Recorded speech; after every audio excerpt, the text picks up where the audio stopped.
Have you ever been to a bar or restaurant? When you walk in, you are immediately greeted and they remember your cocktail or meal order? Isn't that the best feeling ever? As a future owner of Desert Java, I myself, Jackie Ludgate, want to bring that style of customer service here to the desert that I learned in the Northwest through coffee.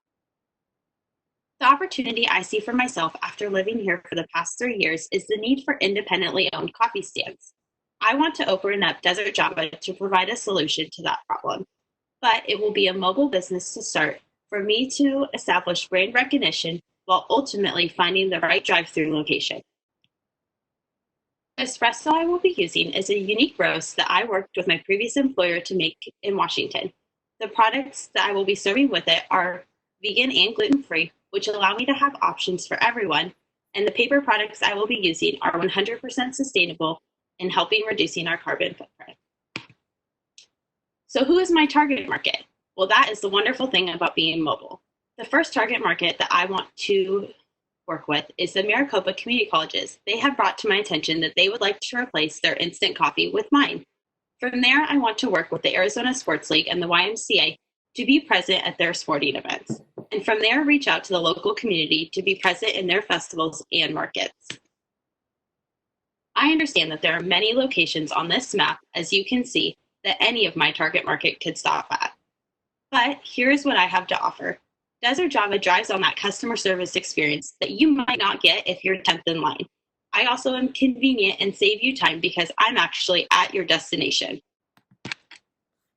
For my marketing strategy, I plan to be connected through social media, creating daily and weekly specials, connected in both internet and in person, which allows me to network to pick up additional events and business. The startup for Desert Java is $10,000. The card itself is $5,000.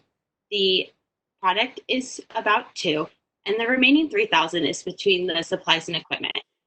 To reach this goal of paying it off, I need to sell about 100 cups a day to allow me to pay off these expenses in the first 6 months, which will allow me to see a big return on my investment. What if I told you I could sell you 2 coffees for the price of one? You can see here, the 2 lattes would be about $6, and each latte is only $1.33 for me to make. This allows me to have a 55% profit margin on average, while also allowing the customer to have affordable drink. When I was 16, I was a customer at the local drive-thru in my hometown, and I became very close with the owner, and she actually allowed me to be her first employee. Over my time there, I learned ins and outs in the business, and I actually was left it for 2 weeks all by myself one summer. And in those 2 weeks is when I truly found my passion.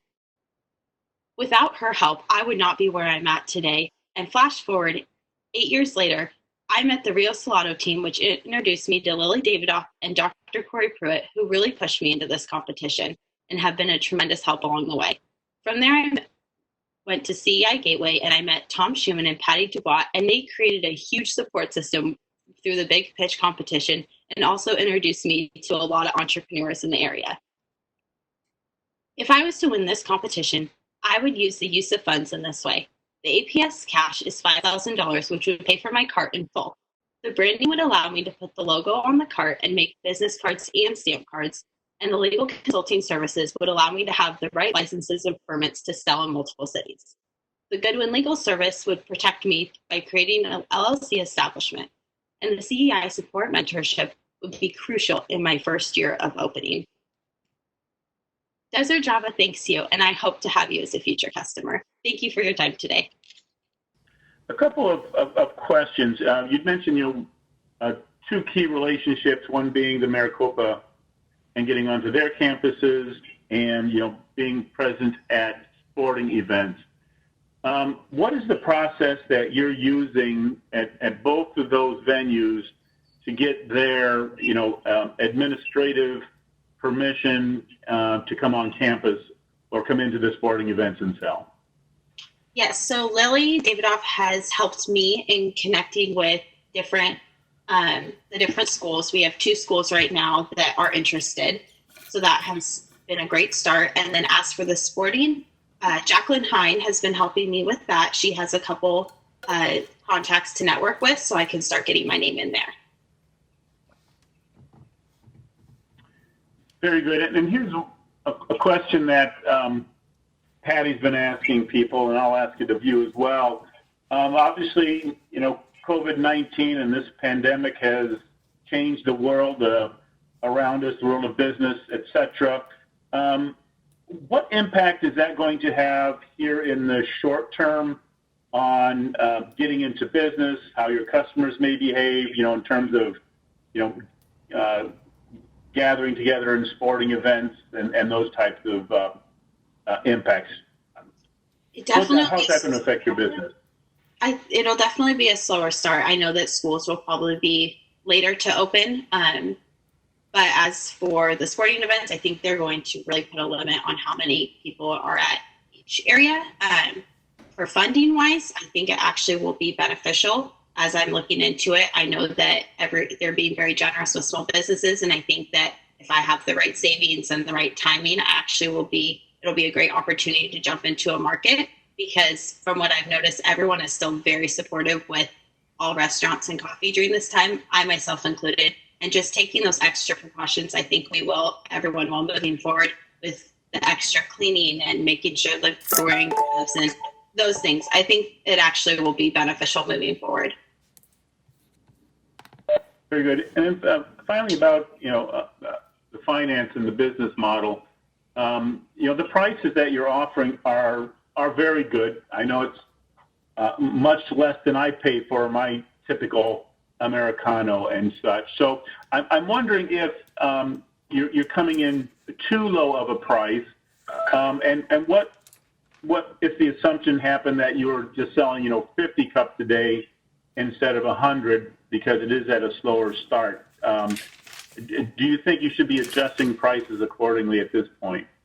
I think that would be something that could happen, but as long as the overhead and keeping track, doing monthly finance, I should be able to attain that, since I have seen businesses in the past have these prices that I worked with, and it has done well. I also have a lot less overhead, so I'm not, whereas drive-thrus are quite a bit more, so that's also why they have the pricing raised a bit. But as long as I'm making sure that I'm not buying too much and I'm selling enough, should be all right. Very, very good. Amanda, do you have any questions you want to ask?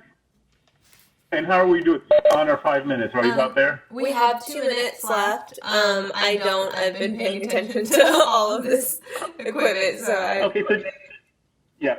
Jackie, then what's the biggest risk that you face in starting up this business? What's that thing that keeps you up at night? I think finance is always big, which is why putting myself in a competition like this is really crucial, and then continuing to do that from here on out, as we heard from different entrepreneurs that came in and talked to us during that week. And then also, like everyone says, there's never a great time to start than now. So just that final push is really what myself included and everyone else needs to start a business. You get in a comfort zone, you don't want to jump out. Yep, very good.